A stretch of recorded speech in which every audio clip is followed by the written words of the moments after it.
Good morning to all. कल lecture के अंदर हमने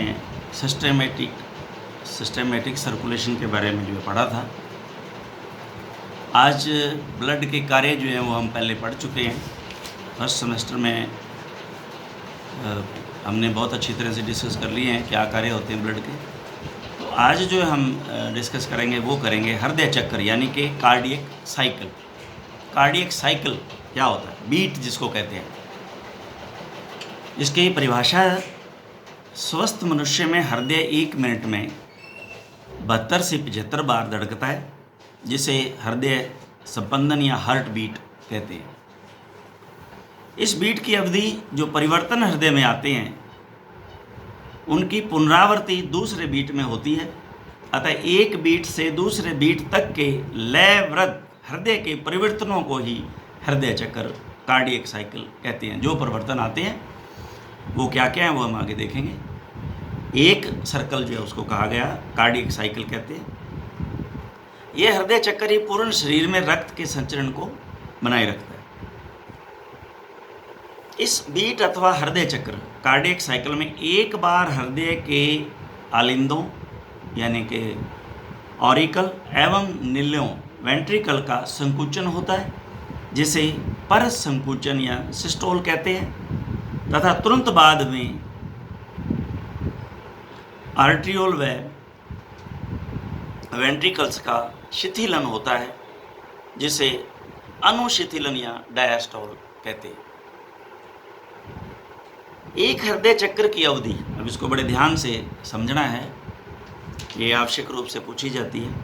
एक हृदय चक्र की अवधि 0.8 सेकंड होती है, अर्थात चक्र की पुनरावृत्ति प्रत्येक 0.8 सेकंड पर रिपीट होती है, यानी कि दोबारा होती है। और ये इसमें 3 घटनाएं विशेष तौर से होती हैं। हृदय चक्र में निम्न 3 घटनाएं होती हैं। पहला है ऑरिकल सिस्टोल या आर्ट्रियल सिस्टोल, दूसरा है वेंट्रिकुलर सिस्टोल, और उसके बाद में आता है कंप्लीट कार्डियक डायस्टोल, पूर्ण हृदय अनुशिथिलन। ये 3 में एक चक्कर जो है वो पूरा होता है। इसमें ये 0.8 सेकंड लगते हैं। तो सबसे पहले हम आर्ट्रियल सिस्टोल या ऑरिकल सिस्टोल, एक ही बात है। तो हमें ये पता है कि एक तो vena cava, superior vena cava और इन्फीरियर वेना कावा, कल भी मैंने आपको पढ़ाया था। सुपीरियर वेना कावा हृदय की गर्दन की तरफ से जो रक्त आ रहा है, और जो कॉडल पीछे के पोर्शन से रक्त आ रहा है वो है इन्फीरियर वेना कावा द्वारा अशुद्ध रक्त डीऑक्सीजनेटेड दाएं। कल भी मैंने बताया था कि राइट में जितना भी ब्लड होगा, चाहे वो ऑरिकल में हो चाहे वो वेंट्रिकल में हो, वो अशुद्ध होगा। तो ये अशुद्ध रक्त जो है डीऑक्सीजनेटेड दाएं आलिंद ऑरिकल में प्रवेश करता है। उसी समय 4 पल्मोनरी वेन्स द्वारा, 4 पल्मोनरी वेन्स द्वारा, ये ध्यान से पढ़ना, वेन है तो ये पल्मोनरी है, इसलिए इसमें शुद्ध होगा क्योंकि वापस आ रही है लंग से। ऑक्सीजनेटेड ब्लड बाएं आलिंद में ऑरिकल में प्रवेश करता है। तो अब आप देखें, इधर से तो अशुद्ध रक्त आ गया राइट ऑरिकल में, और उधर से लेफ्ट ऑरिकल में शुद्ध रक्त जो है वो आ गया, प्रवेश करता है। ऐसे नोड के तरंगों से, वेव से, ऐसे नोड को हम जो है पेस मेकर भी कहते हैं। कभी कभी आपने सुना होगा कि जो है हृदय की गति कम हो गई थी, इसका पेस मेकर जो है करंट कम था, कहते हैं पेस मेकर लगवा के आए हैं, पेस मेकर लगवाया है, ऐसा कुछ आपने सुना होगा। तो ये जो ऐसे नोड यानी कि सिनो आर्टीरियल नोड है, सिनो आर्टीरियल नोड से तरंगें आलिंदों का संकुचन होता है, यानी कि ऑरिकल का संकुचन दोनों का, तथा आर्ट्रियो वेंट्रिकुलर वाल्व्स खुल जाते हैं। आर्ट्रियो वेंट्रिकुलर वाल्व्स ऑट्रियम और वेंट्रिकल में जो है, एक तरफ ट्राइकस्पिड है, एक तरफ बाइकस्पिड, हमने पढ़ा हुआ है। ये दोनों वाल्व जो है वो खुल जाते हैं। सेमिनुलर वाल्व्स वेना कावा तथा पल्मोनरी वेन के बंद हो जाते हैं। जो सेमिनुलर वाल्व हैं वो सेमिनुलर वाल्व वेना कावा तथा पल्मोनरी वेन के बंद हो जाते हैं, क्योंकि अब उधर से रक्त आना जो है वो बंद हो जाएगा। कौन सा? सुपीरियर इंफीरियर वेना कावा से और पल्मोनरी वेन से वो बंद हो जाते हैं तथा रक्त क्रमशः दाएं व बाएं नीले में प्रवेश कर जाता है और आलिंद खाली हो जाते हैं, यानी कि ऑरिकल खाली हो गए। दोनों वेंट्रिकल्स के अंदर ब्लड जो है वो आ गया, भर गया। इस आर्टेरियल सिस्टोल की समावधि इसमें 0.1 सेकेंड लगता है, 0.1 सेकेंड। अब इसको ध्यान से सुने, 0.1 सेकेंड। अब है वेंट्रिकुलर सिस्टोल, निलय प्रकुंचन, वो था ऑरिकुलर सिस्टोल, यानी कि ऑरिकुल का सिकुड़ना, और अब है ये वेंट्रिकुलर सिस्टोल। इसकी समावधि 0.3 सेकेंड होती है। अब एवी नोड हमें पता है कि संवेदनाएं, इम्पल्स एवी बंडल के माध्यम से, ये आप जब हृदय, आगे हम अच्छी तरह से इसको पढ़ेंगे, जब आप इस हार्ट की संरचना को देखेंगे तो इसके अंदर पेज नंबर 167 पे बहुत ही सुंदर इसको ऐसे नोड को समझाया है, उसके बाद में एवी नोड को समझाया है, उसके बाद में एवी ये बंडल हैं, फिर उसके बाद में जो है बंडल की ब्रांचेज हैं, ये परकिंज फाइबर्स हैं। तो ये कंप्लीट जो है ये इसको हार्ट को चलाने का, यानी कि यहाँ से हम एक दूसरी भाषा में कह दें कि करंट मिल रहा है इनको, इससे चलता है ये। तो 0.3 सेकेंड एवी नोड की संवेदनाएं, इम्पल्स जो है एवी बंडल के माध्यम से परकंची तंतुओं तक पहुँच जाती है। एवी नोड, ऑट्रियो वेंट्रिकुलर नोड, ये साइनो ऑर्टिकल जो नोड है उससे हटके होता है, थोड़ा सा नीचे। आप इसके डायग्राम में आप देखोगे तो बहुत ही सुंदर डायग्राम जो है वो आपको दिखा रखा है। अब एवी नोड से ये जो जितने भी बंडल हैं ये जुड़े हुए हैं, और उसके बाद में परकिंज फाइबर्स जुड़े हुए हैं। तो ये जो है निलय, यानी कि वेंट्रिकल की मांसपेशियों में पहुंच जाता है, तो निलय का संकुचन होता है।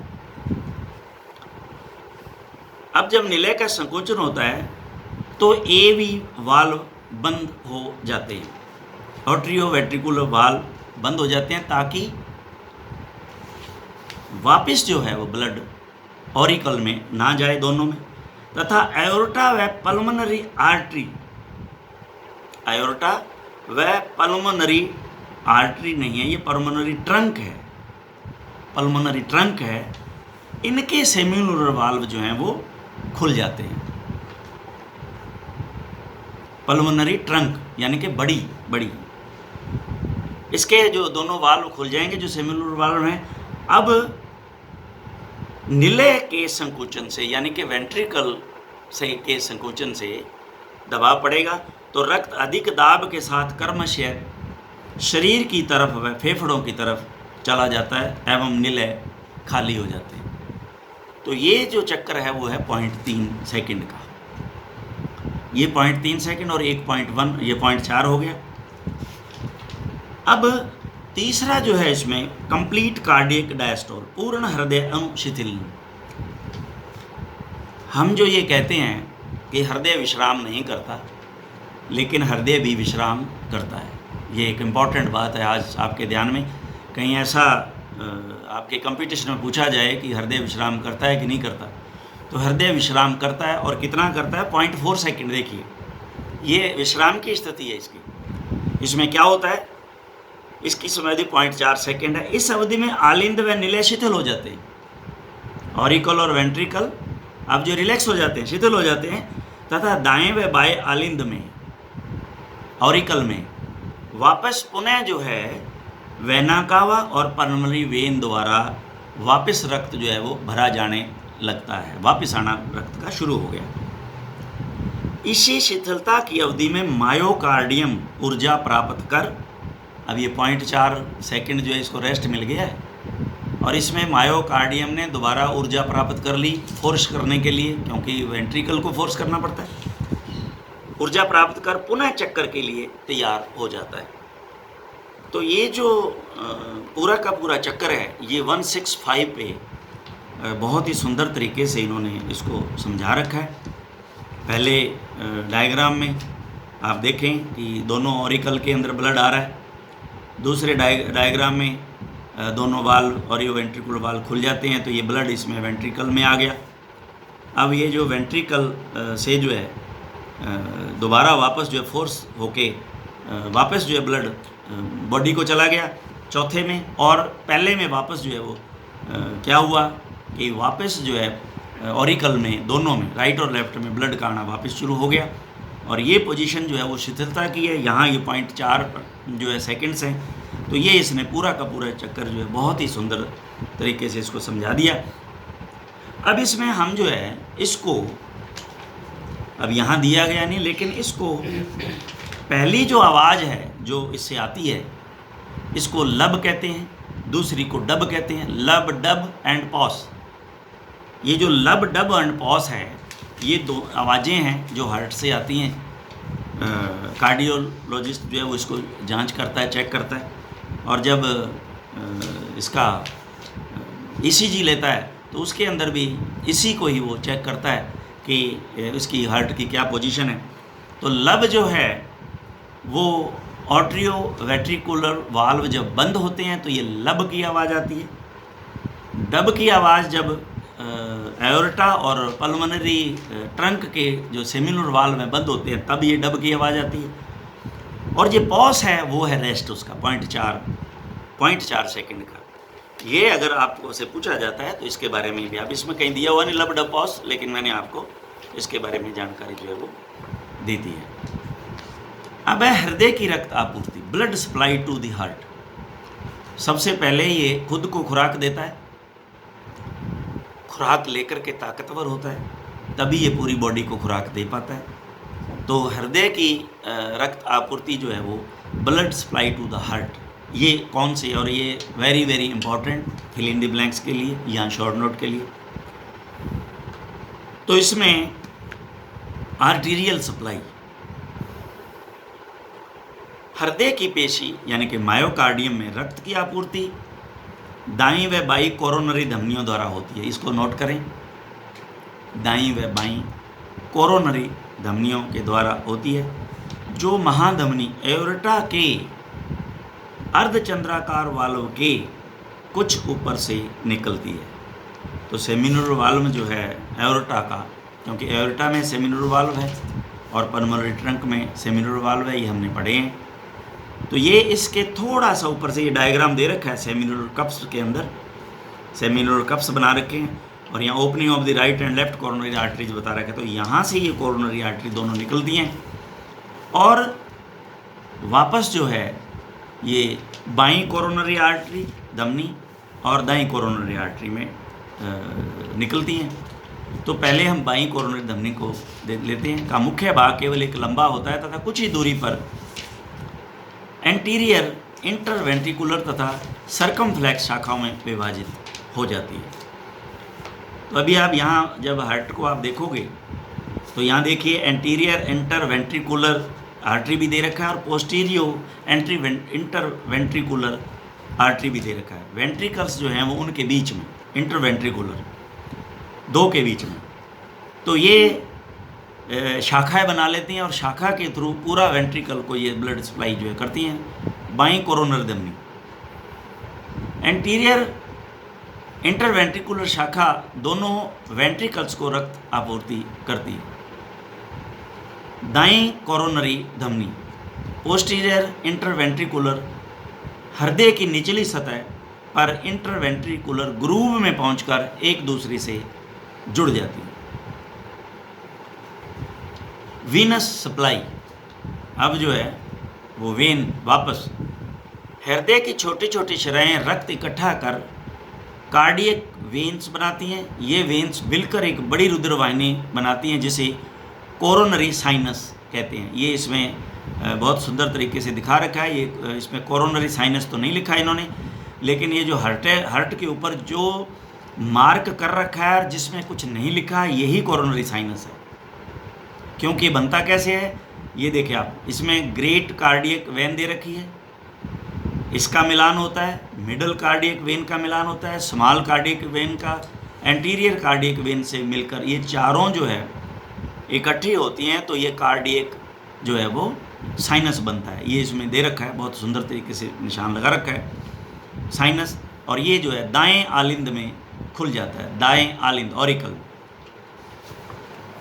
हृदय का समचलन, स्वचालित स्पंदन, conducting system of the heart, इसको हम, क्योंकि ये काफ़ी हो गया, इसको आप समझोगे पढ़ोगे ध्यान से, तो इसको हम बाद में एक लेक्चर में इसको संपादन कर लेंगे।